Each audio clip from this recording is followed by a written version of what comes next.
چیز ہے، وہ مذہب اس کو اس کی اجازت نہیں دیتا۔ نامو نسب زمین کے نسلوں میں بٹ گئے، آدم کے بیٹے کتنے قبیلوں میں بٹ گئے، آئے ہیں جب سے پیش امامت کے مسئلے، سجدے ہمارے کتنے مرحلوں میں بٹ گئے، دیں کس طرح سے قوم کو الزام گمراہی، جب رہنما ہی قوم کے فرقوں میں بٹ گئے۔ اگر رہنما ہی فرقوں میں بٹ گئے اور انہوں نے اس چیز کو نہیں سمجھا، اس کو مقصد کو نہیں سمجھا، تو ہم اس مہان اور اس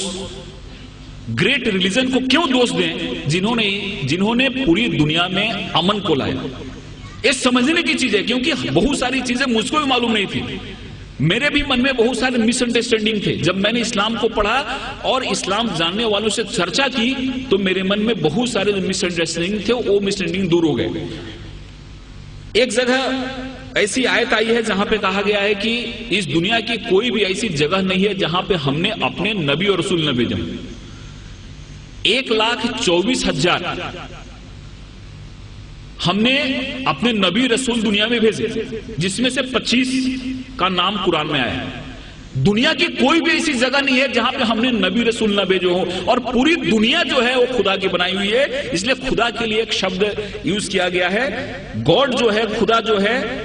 وہ رب العالمین ہے، اور پروفٹ محمد جو ہیں وہ رحمت العالمین ہے۔ خدا ہر ایک کے لیے، پروفٹ محمد کا جو سندیش ہے وہ کسی ایک ویکتی کے لیے نہیں ہے، ایک ملک کے لیے نہیں ہے، ایک انسان کے لیے، پوری دنیا کے لیے، کیونکہ ہر ایک welfare of the whole humanity اس چیز میں آتی ہے۔ اس لیے اس چیز کو جب ہم سمجھتے ہیں، اس چیز کو ہم اپنے ذہن میں لاتے ہیں، تو ہم کو ایسا لگتا ہے کہ اسلام جو ہے، اسلام کا جو مین، جس کو ہم گابھا مراٹھیوں بولیں، ایسنس بولیں،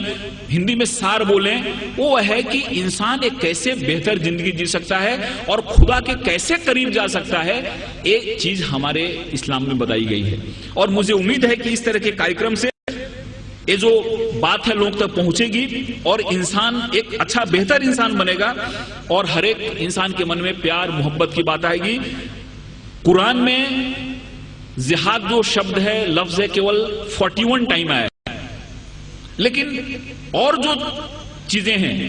کمپیشن کی بات ہے، رحمت کی بات ہے، آپ کہیں بھی دیکھو قرآن کی شروعات ہوتی ہے رحمت سے، رحیم سے شروعات ہوتی ہے، اور وہ جو شبد ہے رحمت شبد، وہ 325 بار آیا ہوا ہے۔ رحمت شبد جو ہے، کمپیشن شبد جو ہے، وہ 325 بار آیا ہوا ہے، اور جہاد شبد جو ہے وہ 41 ٹائم آیا ہے، اور وہ بھی جنگ کے ارتھ میں نہیں آیا ہے، جہاد ایک ایفرٹس کے روپ میں آیا ہے، ایک کوشش کے روپ میں آیا ہے، اور اس میں بھی ایسا کہا گیا ہے کہ جہاد اکبر اور جہاد اصغر۔ تلوار کی لڑائی بہت چھوٹی لڑائی ہے جس کو انہوں نے جہاد اصغر کہا، اور خود سے لڑنا جہاد اکبر ہے۔ سب سے بڑی لڑائی ہے خود سے لڑنا، ہمارے اندر جو وکار ہیں، ہمارے اندر جو دوش ہیں، ہمارے اندر جو خامیاں ہیں، ان خامیوں سے لڑنا سب سے بڑی لڑائی جس کو جہاد اکبر کہا، اور تلوار کی لڑائی چھوٹی لڑائی ہے، اس لڑائی کو بہت زیادہ ترجیح نہیں دی، وہ جہاد اصغر ہے۔ اس لیے بہت ایسی چیزیں ہمارے سامنے آتی ہیں جن چیزوں سے ایسا لگتا ہے کہ اسلام نے دنیا کو کیا دیا، لیکن کچھ لوگوں نے جان بوجھ کے اس کو پھیلایا، کچھ لوگوں نے سمجھا اس کو نہیں، کچھ لوگوں نے سمجھایا نہیں، اور مجھے امید ہے کہ جس حساب سے اسلامک ریسرچ سینٹر نے اسلام کو بڑے ہی سائنٹیفک ڈھنگ سے سامنے لایا ہے، ان کی کتابیں بھی جو نکلی ہیں، وہ کتابیں جب کوئی آدمی پڑھتا ہے تو اس کے من میں ایک صحیح پکچر آتا ہے، کہیں بھی کسی کے بارے میں نفرت نہیں، کہیں بھی کسی کے بارے میں من میں ودویش یا دشمنی پیدا نہیں ہوتی۔ اس لیے میں خدا سے دعا کرتا ہوں کہ ان کا یہ جو مقصد ہے وہ کامیاب ہو، ہمارے ہندوستان میں، پوری دنیا میں امن پھیلے، قومی ایکتا پھیلے،